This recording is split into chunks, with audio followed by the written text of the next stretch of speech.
All right, Rippers, today we're going to do a little bit of a holster review, right? These are my three main carry holsters that I have, or range holster and whatnot like that. I tend to like Kydex because leather is great and it looks really good, but over time it tends to break down. It's a little sticky on the draw. I like to be able to draw out a little bit smoother. So that's why I choose that. Doesn't mean I don't have leather holsters. I do. They have their place, right? But for the most part, I like to try and find myself some Kydex holsters. Now, if you run a flashlight on your firearm, like I advise that all people should, or say things like a compensator, or you have an extended threaded barrel, well, that can be a little bit of a hard thing to find. And a lot of these companies out there either don't have the selection that you need, and then if you do choose them and they decide that they can make you a one-off or for the first time, they want to charge you all kinds of ridiculous prices to, and I get it, there's overhead that they have to have, but in a sense that they should have a stock that's big enough to fit most of the aftermarket things that are out there that are pretty popular in most situations, right? So but they want to charge you all that extra charge and whatnot for them, for something they get to keep and make more money off of, right? That doesn't seem right to me. But hey, to each their own. I like these companies that I'm going to show you guys because they didn't do that. Their customer service was great and their products were good. Now we're going to start with the very first one. As you guys know, I like to carry a P365 XL. It has a muzzle brake on it, or I could run a suppressor if I wanted to, but I use TLR 6s a lot in my setups because it's a light laser combo that goes on the trigger bow and the rail underneath the front. And it's also not really wider than the gun and is very compact, and it has plenty of lumens to light places up. A lot of these people want these 1,000 lumen lights and stuff like that, and that's great if you're on something that you need to see far away and whatnot like that. But for the most part, when you're using a light, it's inside a building or areas like that where you just need general illumination. Plus, if you go in with 1,000 lumen light, even on its lowest setting, can have some pretty harsh wall flash that can not only blind your target, say, but also blind you, right? And there are filters and stuff you can put on those lights. But aside from that, I just think, anywhere from 500, 200 to 500, maybe 800 lumens tops is a good enough for a weapons light. Now, that being said, we're going to start with the most recent one I got, and that was this We the People holster. You can see right there, right? Now, as you guys know, the screws came loose on this in a parking lot the other day, and it fell down and hit the pavement, and that kind of sucked. But that wasn't really the holster's fault or the manufacturer. I probably should have Loctited that. So be sure you guys Loctite your screws, even if you're just testing it. Use blue Loctite so you can get it undone if you need to. But make sure you do that so that they don't come loose. As you can see, it's hard as a rock now. It's not moving around, and it has stayed really well. Now, some of the features of this holster is it's thin and lightweight, which I kind of like. It has one retention screw, and it has a paddle style holster. Now, the thing I like about their paddle is it's not overly bulky or heavy, so you can get it on and off fairly easily, but it has these little hooks on here. See how those stick in on each side? I got them right there. See that? That and the one inside keep that thing anchored in when it needs to be for drawing out of your thing. And then if you need to take it off, you just slide your fingers in there and you can pull it right out of your belt in case you got to go to the doctor's office, courthouse, police station, places that don't allow carry, right? That way you don't get yourself in trouble. Now, if I had a criticism to this, the only thing I would say is that I would have maybe went a little bit more square out here and had two retention screws here, but you'll see that this holds just fine. So check it out. There we go. Now all these weapons have been cleared, of course, but as you can see, it's got good retention, but it's not too much that I can pull it out quick, right? Now, it doesn't have a level 3 hood on it, but I could have got one with level 3. And that keeps somebody from snatching it from you. And if that's something you're worried about, then you should do that. But you should be also staying alert out there and have enough retention that if somebody was to grab onto it or bump you, you can cover and grab their arm, right? Because you know where their arm and hand's going to be. So that being said, this one has worked real well for me. It's got good clearance for the sight groove right here. It comes in and out. As you can see, it allows no snags for the muzzle brake. You can use your thumb right here to push it out if you need to take it or stage it. So it's been a really good holster for me. Now, that being said, the next company that I got here is Faltech. Now, this is the one for my 22 that I use for out there practicing, and it's the Taurus TL, what is it? Oh, Taurus TX22, right? And it comes in two models. There's probably more than two models, but I have the standard model and I've got the target model, or the competition model, they call it, for like steel matches, things like that.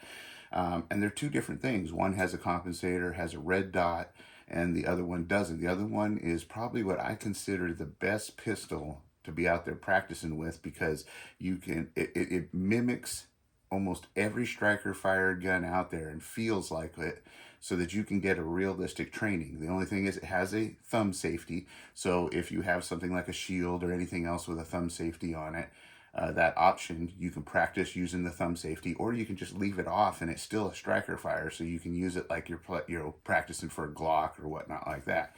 So that being said, as you can see, we'll take this out here. We'll go over the features of this. Now, this one has what I was telling you earlier. I think they call it a battle clip or a tactical belt clip. And those, you know, has two retentions. You slide this little thing over, you pinch this, and then it lifts up, right? So that, once it's locked on, is pretty good. Onto a thick belt, you've got different adjustment bar in here. That's an adjustment bar, moves back and forth. Now, this is great for something you want to set up on a battle belt that's going to stay on there, or you clip it to your belt before you go to the range. And it's not something that comes on and off super easy, although it is able to be taken off. Now, you can see they use a nice, thick, quality Kydex on there.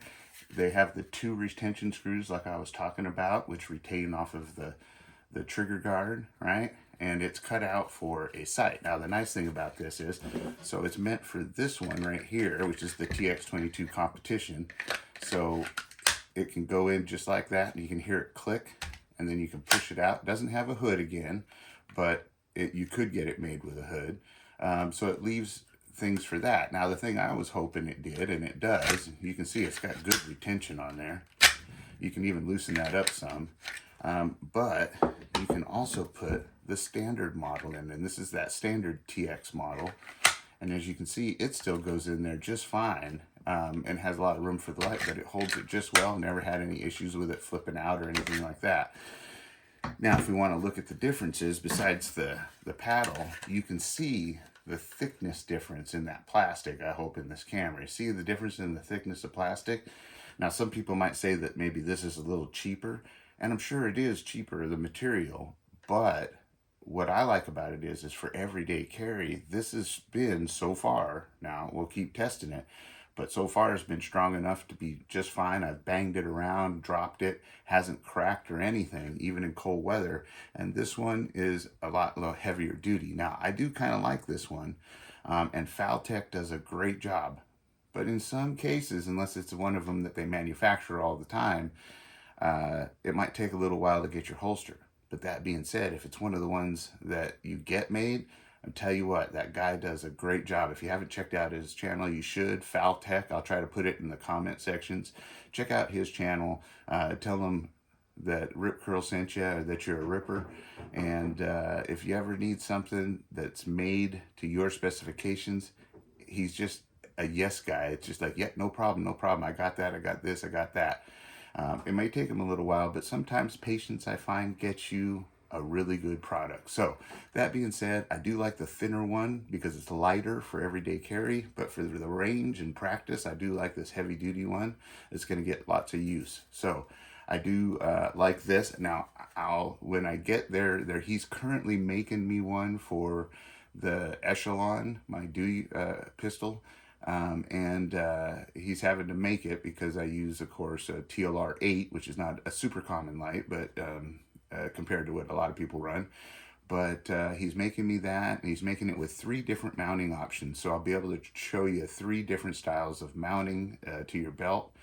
and different heights that gives you. And he's making it to fit that TLR8, and it should be interesting to see. So when I get that, look forward to that video, right? But until then, go watch some of his videos and tell him hi for us, right? Now, you'll see the option here is this is just your regular. Now, if you're on a budget and whatnot like that, sometimes people don't have a lot of money to spend on stuff, and that's okay too, because there are options out there that are for you. Now, this is just your regular Blackhawk CQG, I think they call it, or CQC holster. It's got lots of different mounting options for angles and heights and everything else right there. Now you'll see this one's for a revolver, and it has an extra retention right there, so that you have to push this with your finger as you slide the gun out, right? This is more of a positive retention, something that can't be snatched away from you. You'll see that it's not a vacuum mold or anything like that. This is probably an ejection mold, I would guess. It has a single retention screw there, also for the first level of retention, then your second level of retention, and then your third would be a hood. This one doesn't have a hood, but it has the finger retention to keep it from snatching. Now you'll notice that their paddle is a little bit bigger. It doesn't have those side hooks, but it's got a hook right there, as you can see. And it's got a lot of spring to it right there. So you get your pants in between here, and then it really clamps onto you. So this is really good for things like lightweight shorts in the summertime, that kind of thing. And I use it to retain, what is this one? This is the Smith & Wesson, let's see if I can see this. Get my glasses on. This is the model 340. It's the really lightweight scandium revolver, 357, or yeah, I believe this one's 357. It has a little night sight on it. It's a nice little small revolver that you can put on there, and all this surface area right here in your shorts gives you that support you need to keep this thing from moving all around, right? So it's a great option out there. These, of course, you can probably find them on sale anywhere from, if they're going on closeout, anywhere from $25 all the way up to about $50, say, or 56 bucks. But it's a really good option. There's nothing wrong with it. Just remember to go out to the range and practice, because it won't let you pull it out unless you push with your finger like this and take it out, right? So it's meant to have a more positive hold of your firearm. And this keeps people from snatching it from you and stuff like that. So if that's the option you're looking for, but the problem with Blackhawk is, and this is the downside, is they don't make a lot of options for lights. So for something like this, where it's a revolver that you're not going to be running a light on and you're just running a stock firearm or sidearm, this is perfect for it. But you're not going to find a lot of custom options where that it fits lights. And the ones that do fit lights, they're made to fit a lot of different style guns and lights, so they tend to be big and bulky, and I don't like that. I like it to be a little bit more concealable, say, right, for your everyday carry, because you don't want everybody to know that you're carrying. It kind of gives you an advantage, right? It doesn't make you a target either. So that being said, these are the three different options that I use right now and can recommend. I'm looking forward to getting that fall tech, and as you can see, it's even Benny proof. See them teeth marks in there? Benny got a hold of this one day when he was younger and thought it was a neat chew toy, but in the grand scheme of things, he didn't even really do anything but put a few teeth marks in it. So it did hold up to his chewing, which is a good thing too. I'm not sure that We the People holsters would have done the same, but that being said, these are the options that I carry. I hope this helps you in making choices in the future. And until next time, stay safe, be secure, always be aware of your surroundings, and always carry and be ready for anything that may come your way. Till next time, adios. Aloha.